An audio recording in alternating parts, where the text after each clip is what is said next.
1 Coríntios, capítulo 1, a partir do verso 18. Eu vou ler e você me acompanha. A Bíblia diz assim: certamente a palavra da cruz é loucura para os que se perdem, mas para nós que somos salvos, poder de Deus.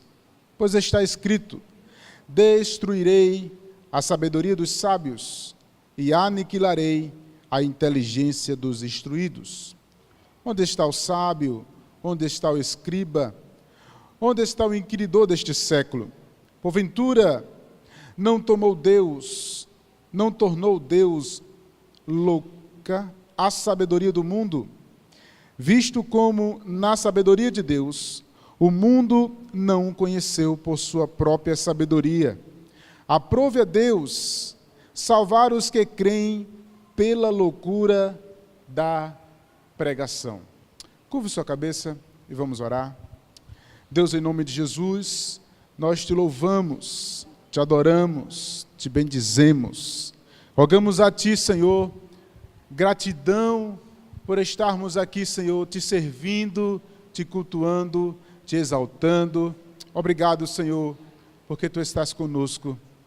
Que toda honra e toda glória seja dado a ti e que as nossas mentes estejam cativas a ti, Senhor, e possamos sair desta noite aqui instruídos pela tua palavra e iluminados pelo teu Espírito Santo, em nome de Jesus. Você pode dizer amém? Amém. Pergunta ao teu irmão que está do seu lado: você é louco?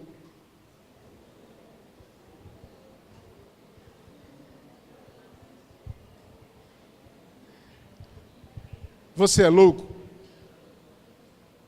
Talvez alguns estão olhando para mim dizendo assim: que pergunta mais tosca, pastor. Essa pergunta não está muito dentro do contexto dos nossos dias. A loucura não faz parte de nós. Eu queria refletir com você, dentro de uma perspectiva bíblica.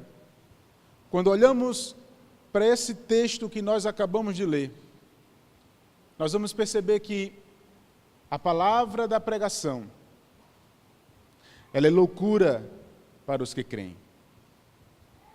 Mas olhar para os nossos dias, nós vamos perceber que a igreja que por muitas vezes nós temos visitado, nós temos visto, nós temos observado na mídia, nós temos visto, irmãos, igrejas para todo tipo de pessoas. Igrejas para quem está com problema de saúde, igrejas para quem está com problemas financeiros, igrejas para quem quer revelações, igrejas para todos os tipos e para todos os gostos. Mas, quando olhamos para esses tipos de igrejas, nós vamos também ver um tipo de teologia. Uma teologia mística, uma teologia da prosperidade, uma teologia que está voltando para o homem, para o egoísmo, para o antropocentrismo, onde Cristo e a sua cruz não está centrada na pregação, nem da vida da igreja. Ao olhar para o nosso contexto, parece que essa mensagem que o apóstolo Paulo ministrou à sua igreja, lá em Coríntios, ela não está para os nossos dias. Ela aparentemente não é relevante, nem progressiva para nós. Contanto, irmãos, eu gostaria de chamar a sua atenção que essa mesma verdade, da qual o apóstolo Paulo ministra para uma igreja que está passando problemas de espiritualidade, problemas de relacionamento, problemas de divisões. Esta igreja que está dividida, esta igreja que está totalmente aversa àquilo que ele ensinou aos seus dias, ele chama a atenção desta igreja e diz assim: olha, eu quero chamar a atenção para vocês a uma coisa: a cruz é loucura para os sábios. E semana passada, irmãos, nós iniciamos uma nova série de mensagens aqui na igreja, falando sobre a cruz. Queremos encerrar o ano exatamente falando sobre a cruz. E semana passada nós ministramos no texto do apóstolo João, no seu livro, no seu evangelho, quando ele chama a atenção na conversa com Nicodemos de um levantar da serpente, de um momento lá no Antigo Testamento, e ele aponta para Cristo, ele está apontando para ele mesmo. Cristo está dizendo, olha, vai ser necessário que ele seja levantado, a exemplo da serpente que aconteceu no deserto, para que todo aquele que veja aquele homem na cruz possa olhar e lembrar de algumas verdades. Primeiro, de que ele morreu pelos pecadores. Segundo, de não sermos ingratos, sermos gratos porque ele morreu no nosso lugar. De sermos humildes e não orgulhosos, prepotentes. E também de sermos servos. Foram estas verdades que nós ministramos semana passada. E hoje eu gostaria de conversar com vocês, de ministrar para vocês outra vertente dessa cruz para nós. Olhar para essa mensagem que é loucura e que pouco tem sido pregada nos nossos dias. Mas por que essa cruz é loucura? Ao olhar, irmãos, para o contexto daqueles homens que estavam ouvindo essa mensagem, eles tinham na sua mente que a cruz realmente era algo específico para as piores pessoas. Só ia para a cruz ladrões e a pior espécie que estava sendo condenada. E o apóstolo Paulo, com toda a sua sabedoria e eloquência, está agora ministrando a alguém que foi condenado na cruz. Seria algo semelhante se nós disséssemos para vocês, olha, aquela pessoa que foi morrer na cadeira elétrica, só vai os piores para a cadeira elétrica. E alguém que chegasse para nós, dissemos assim, olha, fulano de tal, que morreu na cadeira elétrica, talvez você olhasse para essa mensagem e dissesse assim, esse cara é louco. Como é que alguém que morre na cadeira elétrica pode ser o meu salvador? É a mesma ideia de alguém que está recebendo essa mensagem no primeiro século, dizendo assim, como é que alguém que morre na cruz pode ser o meu salvador? Como é que alguém que foi para a cruz do Calvário, morreu, ele pode ser o meu salvador? E essa pergunta que está agora norteada dentro desse contexto, na ministração para os coríntios, que me suscita essa pergunta, por que Cristo morreu no nosso lugar? Qual foi a necessidade dele morrer? E aí, lendo um livro do autor John Stott, ele me faz refletir em uma verdade. Ele morreu por nós e morreu para nós, nos promovendo duas coisas. Primeiro, adoração. Segundo, arrependimento. Essas duas vertentes, ao olharmos para a cruz, nós vamos perceber que ele morreu por nós e para nós, nos promovendo a adoração e nos promovendo a edificação. Eu gostaria de fazer, nesta noite, uma grande reflexão com você. Eu queria que você pudesse perceber, na cruz do Calvário, que naquela cruz, quem deveria estar, era eu e você. E é por isso que eu e você precisamos adorar ao Rei dos Reis. Ao olhar para a cruz, nós precisamos ter e identificar que ele morreu no nosso lugar. Ele morreu por nós. É por isso, irmãos, que é importante voltarmos à ideia de falarmos da cruz. Porque hoje, nesse evangelho onde o misticismo, o egoísmo e o homem está centrado, nós esquecemos da principal coisa, porque Cristo morreu no nosso lugar, porque nós somos pecadores. E como pecadores, nós não poderíamos alcançar de hipótese nenhuma o conhecimento de Deus e aplacar a sua ira. E é por isso que ele morreu em nosso lugar. Porque eu e você somos pecadores.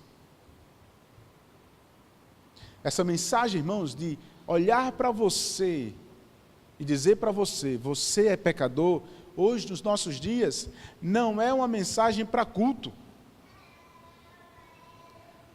Não é uma mensagem boa para os ouvidos. Não é uma mensagem que adoça o nosso psique, a ideia da nossa psicologia, o nosso egoísmo, a nossa boa vontade. Não alimenta aquilo que é bom em nós, porque nós temos a ideia, em nossa perspectiva, de que no fim, lá no fim, nós ainda somos bons. Por isso tentamos ser bons pais, por isso tentamos ser bons pagadores das nossas contas, por isso tentamos ser pessoas responsáveis, e aí no fim nós entendemos que temos a possibilidade de sermos bons. E aí adoçamos a nossa perspectiva de que nós não somos pecadores. Nós só somos pecadores quando pecamos em um nível muito alto. E aí temos a ideia de pecadinho, pecado e pecadão. Uma música infantil cantada de forma muito errada, ensinando para as crianças e também para os adultos de que existem níveis de pecados. E aí eu posso cometer os pecadinhos, mas não posso cometer os pecadões. Tanto faz mentir ou assassinar alguém. Tudo isso é pecado. E além disso, nós já nascemos no pecado.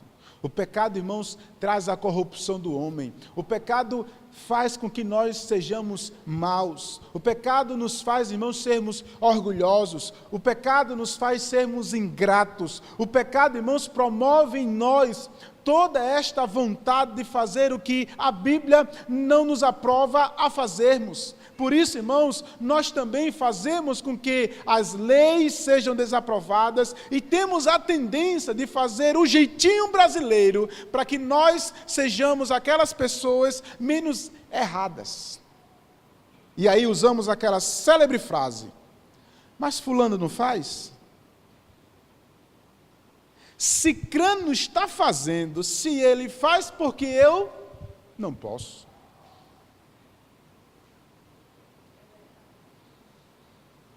Isso está, irmãos, embutido dentro do nosso modo de viver,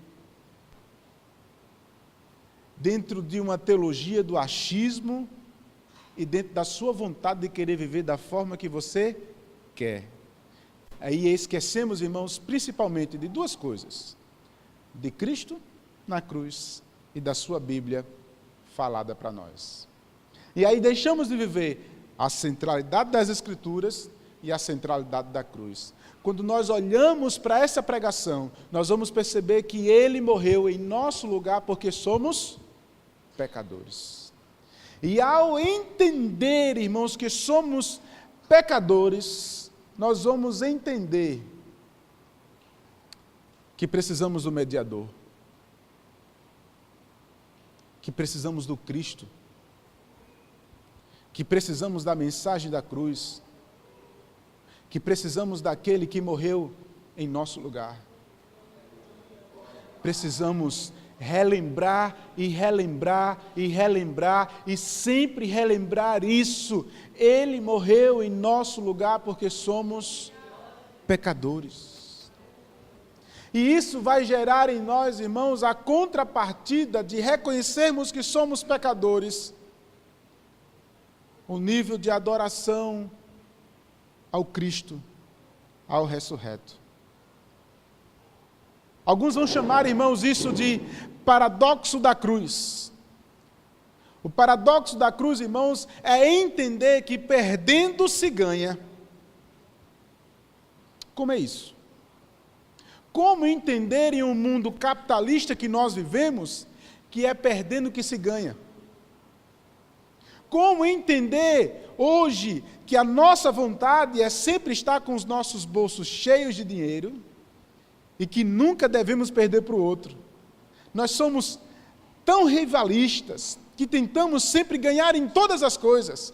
Entender que perder é ganhar é um paradoxo para os nossos dias. E aí nós olhamos para a cruz do Calvário e vamos perceber que Cristo perdeu a sua glória, deixando a sua glória na cruz para vir para este mundo. Se vestiu dessa humanidade, se fez pecado por nós para que nele fôssemos feitos justiça em nossas vidas. Dessa forma, ele morre, perdendo a sua vida para ganhar a minha e a sua. Nós vamos ver isso novamente lá em Apocalipse, quando na visão do apóstolo João, ao olhar para o trono da glória do Todo-Poderoso, nós vamos perceber que lá, ao ver, ele chora que ninguém é apto para abrir o livro. Ninguém é apto. João chora. E aí, de repente, ele escuta a voz de um dos 24 anciões, ele diz, olha, um foi achado, e ele olha um cordeiro. E ele diz, um cordeiro que foi morto. Opa, como é isso? Como alguém que morreu vai ganhar de novo? Essa ideia de perder para ganhar, irmãos, é exatamente o que o Evangelho chama de sofrimento e glória. O Evangelho, irmãos, o Evangelho da cruz, que é loucura para os outros, que é loucura para os sábios, é um chamado para um sofrimento para a glória. Pastor, você está dizendo que o Evangelho é um chamado para o sofrimento? Sim, estou dizendo isso. Nós somos chamados para compartilhar do sofrimento de Cristo naquela cruz. Para compartilhar a sua dor. E em meio às nossas lutas e em meio aos nossos sofrimentos, compartilhar a glória dele. E sermos fiéis em meio a esse sofrimento que estamos passando, para que naquele grande dia, nós possamos nos juntar ao grande corpo celestial de anjos que estão adorando a Ele, dizendo a glória, a honra, o poder, a majestade ao Cristo, ao Cordeiro, ao Leão que venceu. A Ele toda a honra e toda a glória, todo domínio para todo sempre. Iremos nos juntar na glória celestial que Ele nos convida para estarmos com Ele. Contanto, irmãos, esse grande paradoxo nos mostra nos nossos dias que quem quiser segui-lo, negue-se a si mesmo, tome a sua cruz. E aí outro grande erro é de acharmos que a nossa cruz, que Cristo convida a carregar, é uma doença. É a vida de alguém. Quantas pessoas já chegaram para mim e disseram, pastor, fulano é minha cruz, meu esposo é minha cruz, a minha filha é minha cruz, fulano é minha cruz. Não, a cruz é a sua vida. A cruz que Cristo está chamando é você compartilhar dos sofrimentos que Ele compartilhou no seu lugar naquela cruz. É você negar a sua própria carne, é você negar o mundo, é você ser testemunha, é você ser convidado a ser mártir, a dar a sua própria vida, a vestir a camisa do cristianismo, a sair do estado de acomodação e viver a verdadeira verdade do Evangelho, essa verdade da cruz que te tira do estado de acomodação e mostra claramente para você que você é miserável, pecador, condenado ao inferno. Isso é o que nós somos. Só que essa mensagem, irmãos, é uma mensagem que não chama a atenção de nós. Não chama. Mas essa é a verdade que a cruz traz para nós. E olharmos para ela, nós vamos entender que Ele morreu por nós, em nosso lugar, porque somos pecadores. É por isso, irmãos, que essa mensagem continua sendo loucura. Porque as pessoas que estão lá fora, que se acham sábios, não compreendem alguém que perde e que ganha. Não compreendem a ideia de alguém condenado à morte da cruz ser o Salvador. Mas é essa verdade que essas pessoas não compreendem, também é um aspecto do juízo de Deus sobre a vida deles, e que sobre você foi dado o esclarecimento. Deus, o próprio Cristo, através do seu Espírito, abriu seus olhos e tem dado a você hoje a oportunidade de entender que a cruz do Calvário abre os seus olhos para entender que você é pecador, condenado ao inferno. E é por isso que você age como age. É por isso que você é como que é, e que você precisa lutar contra os teus pecados, lutar contra os teus vícios, e quando você compreende esta grande verdade que esclarece isso na sua vida, a sua resposta a isso é a adoração. E é por isso, irmãos, que nós somos loucos. Porque adorar um criminoso condenado à cruz do Calvário, adorar alguém que perde em vez de ganhar, isso é loucura. É loucura. Mas eu e você compreendemos o poder de Deus. É isso que o apóstolo Paulo está dizendo. Isso é loucura para aqueles que não compreendem, mas para mim e você que entendemos o que Ele fez dentro do seu plano salvífico. Ele não fez o que os homens gostariam que fizesse. Não, irmãos, Deus não está para servir à vontade dos homens. Deus não projetou o seu plano salvífico de acordo com um projeto humano, não. Foi de acordo com o seu próprio conselho, de acordo com o seu próprio beneplácito, como diz o próprio apóstolo Paulo. Ele resolveu, os homens criaram expectativas. Os judeus queriam que o seu Messias fosse um homem rei, que desembainhasse a sua espada, que matassem o imperador romano e que fizesse com sua espada e se tornasse o rei deles. Os gentios gostariam que fosse um homem sábio, um filósofo, aquele que trouxesse tremenda sabedoria, mas Deus, na sua sabedoria, traz um homem vindo numa manjedoura, que começa a caminhar entre eles e começa a dizer: eu vim anunciar o reino de Deus.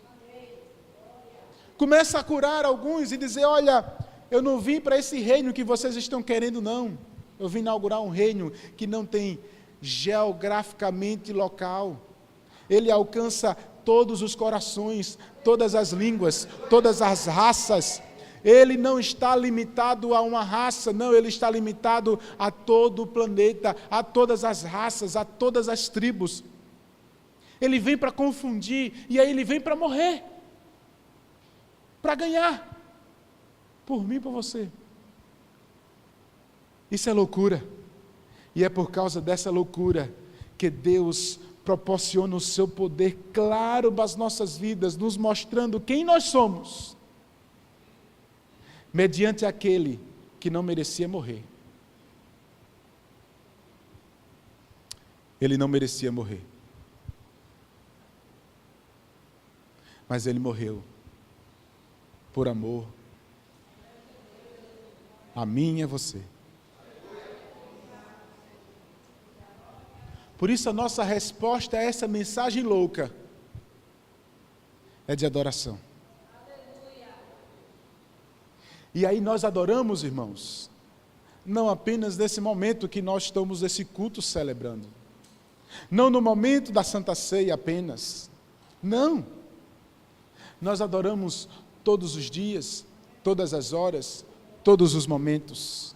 Nós vestimos a sua causa, nós somos adoradores, nós somos testemunhas, nós somos chamados para viver. Ele, testemunha, mártir, todos os momentos da nossa vida nós somos chamados para ser adoradores, em resposta à mensagem louca da cruz. Nós adoramos e pregamos. Por isso, irmãos, eu quis trazer essa mensagem neste dia. Fazer você refletir sobre algo que nós não merecemos. Não merecemos. Mas Ele fez isso por amor a você. Por isso o que nós temos e somos deve refletir a sua glória. Por isso Ele morreu, irmãos, por nós. E morreu para nós. Quando Ele morre para nós, traz outra conotação diferente de morrer por nós, quando nós nos lembramos que somos pecadores. Nós nos lembramos agora de que em nosso lugar Ele morreu para aplacar a ira de Deus. Nós temos a ideia, irmãos, de que Deus é um Deus apenas santo, bondoso, fiel, mas que não exerce sua justiça, que não é irado. Não, Deus é um Deus bonzinho. Oh, coisa linda. Mas eu quero dizer para você que, por exemplo, no texto de Romanos capítulo 1, ele vai dizer que Deus se ira. A ira de Deus se revela contra toda impiedade e contra todo pecado. Epa! Espera aí. Se a ira de Deus se revela contra todo pecado, isso significa dizer que Deus está irado contra quem? Contra nós. Irmãos, se é difícil ter um vizinho irado contra nós, se é difícil ter alguém irado contra nós, imagine ter Deus irado contra nós. Usar o texto, Deus é por nós, quem será contra nós, é um texto maravilhoso. Mas quando Deus é contra nós, quem será por nós? Não tem um Chapolin colorado. Não tem. Sabe quem você tem? Jesus de Nazaré.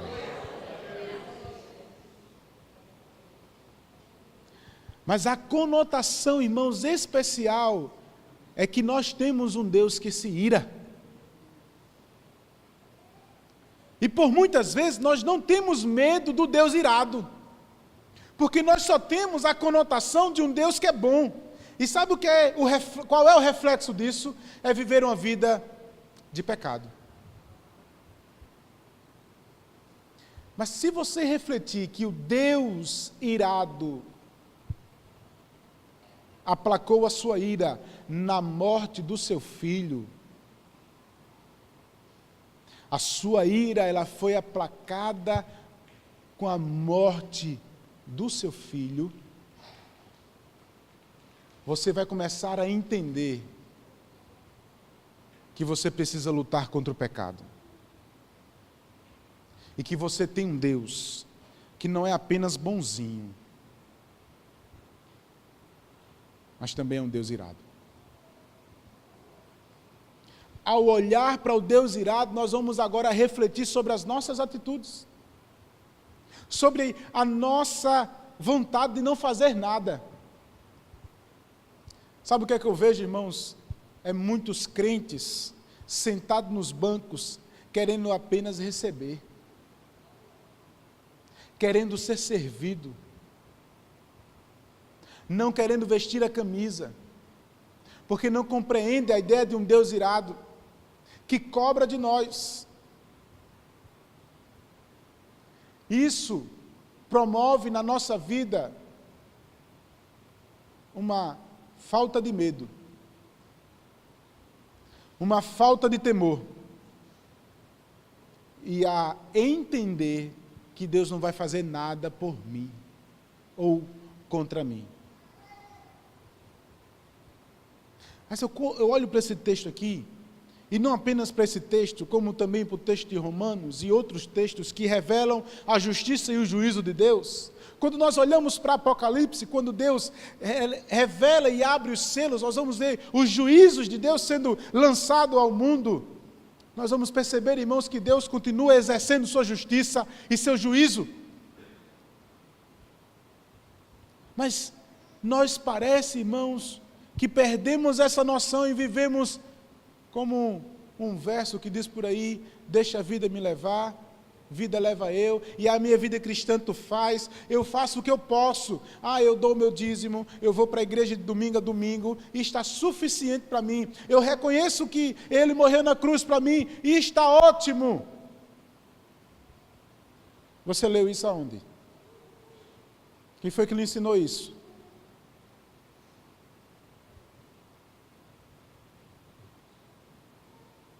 O Evangelho nos traz responsabilidades. O Evangelho nos traz serviço. O Evangelho nos traz sofrimento. Essa mensagem que é dura, que não adoça a nossa vida, pelo contrário, promove duro é este discurso. E ao olhar para o duro este discurso, eu vejo um Cristo que olha para os seus discípulos e é uma grande multidão a começar a fugir, a sair pela tangente e dizer assim: esse Jesus eu não quero servir não. Essa mensagem da cruz eu não quero para mim. Ficando ali, recluso aos 12. E aí Jesus olha para os 12 e diz assim: por que vocês não vão também? E aí Pedro olha para Cristo assim: porque tu és o Cristo, o Filho do Deus vivo. Porque tu morreu na cruz no meu lugar. Sabe por que nós continuamos servindo a Deus, irmãos? Porque compreendemos que precisamos do mediador, que precisamos do Cristo crucificado naquela cruz, que precisamos dele. Entendemos que somos pecadores e que se nós não entendermos isso, nós estamos vivendo uma vida totalmente desarraigada da sua vontade. E é por isso que nesta noite, ao olhar para esse texto e para essa loucura, eu preciso dizer para você: Deus quer mais de você. Deus não quer apenas aqueles que vêm ao culto de domingo a domingo, não, Deus quer muito mais de você. Deus quer que você seja adorador. Deus quer que você reconheça o sacrifício dele no seu lugar. Deus quer que você sirva a Ele. Ele quer que você seja cooperador. Ele quer que você seja mais do que você já é, sendo santo, servindo a Ele para a sua glória, para o seu louvor, e fazendo com que Ele seja glorificado. Você entende isso? É por isso que, nesta noite, eu chamo você a participar dessa loucura.